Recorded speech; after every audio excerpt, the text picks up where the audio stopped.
Good morning, Cal Gibbons operations with Oregon Department of Forestry Team 1 on the Lane 1 incident, and I'll be giving the August 16th update. So containment, we're currently sitting at 37%, and then as you can see where we've put black line on the map, that's that area of the perimeter where we feel fairly confident in holding it.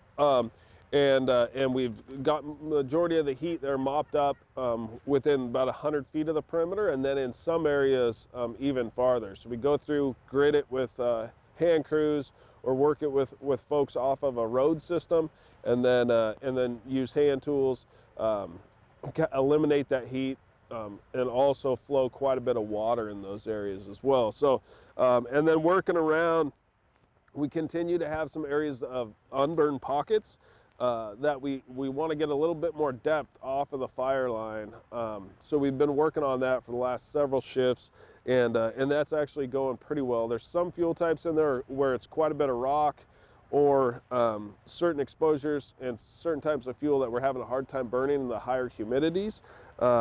So we just continue to work on that, or get in there and kind of mop it up and cut off that unburned island. So a couple different strategies there when we have these unburned pockets. Also been working on trying to get access to all of the unburned pockets throughout the interior of the fire. So to try to set this up so we eliminate some problems later on. So as the season still goes on, there will be times where things want to dry out, and then these unburned pockets might want to move around, so we want to make sure we have access to that. So we'll start to downsize in folks once we get more and more containment on this incident, and then the interior of this fire could smoke for quite some time. So that's the idea of trying to make sure we have safe access opened up, eliminate the snags along it, to be able to get into some of these unburned pockets in the interior of the fire. So.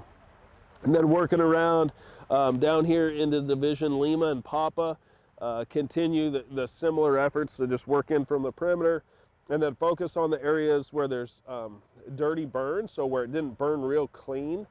We try to go back and make sure that we have those areas mopped up, or we try to eliminate the rest of that fuel there. So to eliminate what we call reburn potential. So a lot of times if it's not burnt real clean, the fire went through and it didn't burn very hot, then a lot of times it could come back and re-burn. So those are areas that take quite a bit more manpower and time to mop up than others where it burnt clean, and then they also have the highest probability of maybe throwing a spot fire across the line or causing you control issues later. So those are the areas at this point that we identify and then kind of focus on, and take quite a bit of our time.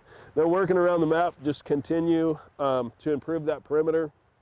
And then where we do have some mines and some buildings and structures, we try to get in there and assess those, and then secure those buildings the best we can. So a lot of them are kind of in the interior.